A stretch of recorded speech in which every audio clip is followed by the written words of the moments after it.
હવે મુદ્દાની વાતમાં આગળ વધીશું અને મહત્વનો મુદ્દો કે જેના પર ચર્ચા કરવી છે અને એ મુદ્દો છે કે વલસાડ માર્ગ મકાન વિભાગની એક બેદરકારી સામે આવી છે।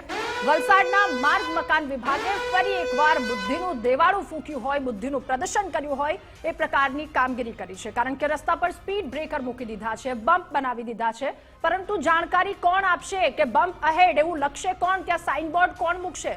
કારણ કે એક અકસ્માતનો કિસ્સો સામે આવ્યો છે અને સવાલ એ પણ કે જો લોકો સાથે કોઈ પણ પ્રકારની ગંભીર ઘટના ઘટી કે પછી લોકોનો જીવ ગયો તો આખરે જવાબદાર કોણ?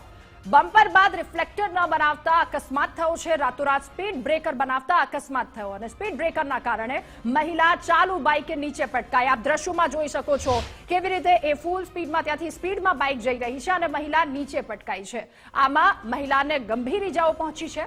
અકસ્માતની ઘટનાનો આ એક વિડીયો સામે આવ્યો છે અને વિડીયો સામે આવતા જ માનસી સવાલ અનેક ઉઠી રહ્યા છે કારણ કે આ કામ બુદ્ધિનું દેવાળું ફૂંકવા જેવું કરવામાં આવ્યું છે। દાદા, જ્યારે પણ કોઈ પણ તંત્ર બમ્પ બનાવતું હોય છે તો તેના નિયમો હોય છે। બમ્પ બનાવે ત્યારે આગળ 100 મીટરની અગાઉ કે 50 મીટરની આગળ એવું બોર્ડ મૂકવાનું હોય છે કે બમ્પ અહેડ, અને આ સાથે જ્યાં પણ બમ્પ બનાવ્યું છે તેની ઉપર સફેદ પટ્ટા મૂકવામાં, સફેદ પટ્ટા કલર કરવામાં આવે છે। એ કલરથી રાત્રિનો સમય હોય, દિવસનો સમય હોય, ગમે તે સમય હોય, વાહન ચાલકોને સ્પષ્ટ ખબર પડે કે અહીં બમ્પ છે એટલે વાહન ધીમે કરવું જોઈએ। પરંતુ આ કોણ કહેશે, કોણ દેખાડશે કે આગળ બમ્પ પડ્યું છે? અને આ માત્ર એક વિસ્તારની વાત નથી, રાજ્યના અલગ અલગ અનેક વિસ્તારોમાં તંત્રે પોતાની બુદ્ધિનું પ્રદર્શન અગાઉ પણ કરી ચૂકી છે।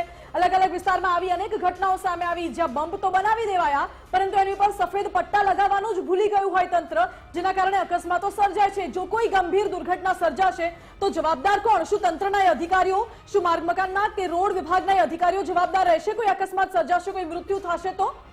એટલે હવે શરમ આવી રહી છે કે તંત્ર દ્વારા આવી કામગીરી કરવામાં આવી રહી છે। આ વલસાડનો એક આવો કિસ્સો સામે અગાઉ માનસી થોડા સમય પહેલા એવો કિસ્સો સામે આવ્યો હતો કે રસ્તો બરાબર કરવાનો હતો, ચાલુ વરસાદે રસ્તાનું સમારકામ કરતા હતા, ત્યાં ડાબર પાથરતા હતા અને પછી ઉપર જવાબ આપી દેશે કે અમે રસ્તા સારા કરી દીધા।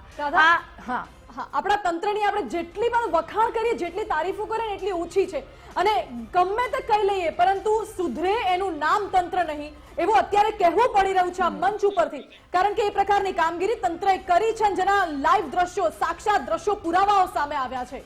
બિલકુલ, એટલે આ એક પુરાવો છે। આવા ઘણા બધા અનેક આવા કિસ્સાઓ સામે આવતા હોય છે અને લોકો માટે કામ કરી લો, થોડુંક જનતા માટે કામ કરી લો, કારણ કે ત્યાં બેઠા છો તો જનતાના કામ કરવા માટે બેઠા છો।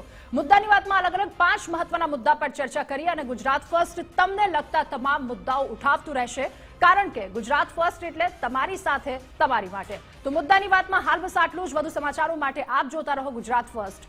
નમસ્કાર।